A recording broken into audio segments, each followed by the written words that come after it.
Subhanallah, benda yang aku hilang, yang aku sayang, aku boleh dapat balik lepas aku buat satu benda ni. Sambil aku jalan-jalan kat 118 ni kan, aku teringat pula pengalaman aku tahun sama 96. Lama dah, zaman sekolah dulu. Sebelum tu jangan lupa like, komen dan share video ni sebagai tanda sokongan kat aku dan orang lain pun boleh dapat manfaatnya. Pendek cerita, korang pun mesti ada pengalaman barang hilang duduk asrama kan? Zaman sekolah, masa ni aku baru masuk sekolah asrama, budak lagi, form 1. Jadi lebih kurang dah berbulan dah aku duduk masa tu. Selimut aku hilang tau. Korang faham-faham lah. Kau kan budak baru, tak tahu nak mengadu kat siapa. Zaman ni pula, senior-senior ni ibarat kau takkan berani nak cakap apa-apa pun. Tapi tak semualah. Mula-mula tu aku anggap orang pinjam je. Dah 2-3 hari tu aku cari juga. Kod-kod ada orang lain dalam dom aku pakai. Tak ada juga. Nak mengadu dengan warden pun takut juga kalau kena sound dengan senior nanti. Jadi pun aku fikir-fikir, akhirnya aku rasa aku kena mengadu dengan Tuhan lah.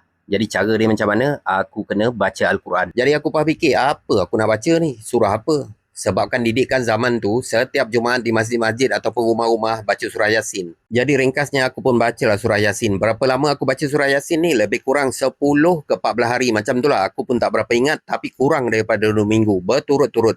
Yang aku cerita ni, pengalaman aku tahu. Aku tak cakap kalau kau barang hilang, baca surah Yasin 10 hingga 14 hari, confirm barang kau dapat balik. Tak, aku tak cakap macam tu. Ini pengalaman yang aku buat.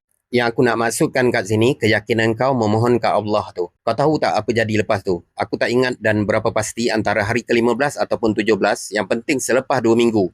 Masa tu baru lepas isyak lah, aku balik daripada musola, balik dom nak siap-siap ke bilik prep. Kan kalau duduk asrama lepas isyak kena turun pergi prep kan. Tu dia, terkejut aku. Selimut aku tu dah siap masuk, elok berlipat atas bantal aku. Subhanallah, aku termenung jap masa tu. Wah, aku fikir siapa pula yang rajin pergi basuh, lepas tu letak balik. Tapi Alhamdulillah barang yang aku hilang, yang aku sayang, aku dah dapat balik. Lepas habis tadi tu, aku duk fikir juga, siapalah yang pinjam sekejap dan Allah suruh dia pulangkan balik ni. Jadi dari pengalaman aku ni, aku nak bagi tahu kat kau orang, kalau kau kehilangan apa pun dalam hidup kau, sama ada jati diri kau celaru dalam kehidupan, kadang kita ni stres dalam hidup kita ni, yalah semua orang kan ada ujian yang berbeza-beza. Minta mengadu dengan Allah. Bacalah Al-Quran setiap hari. Kau akan dapat apa yang kau orang nak tu balik. Aku tahu korang ada banyak pengalaman yang macam aku, barang hilang ataupun loss apa-apa dalam kehidupan korang dan korang dapat kembali. Korang boleh share dekat ruangan komen. Mana tahu dengan sharing korang tu akan membantu lebih ramai orang lain lagi. Tu je aku nak share kali ni. InsyaAllah next time banyak lagi pengalaman yang aku ada, aku nak kongsikan. Jangan lupa like, komen dan share video ni. InsyaAllah jumpa lagi.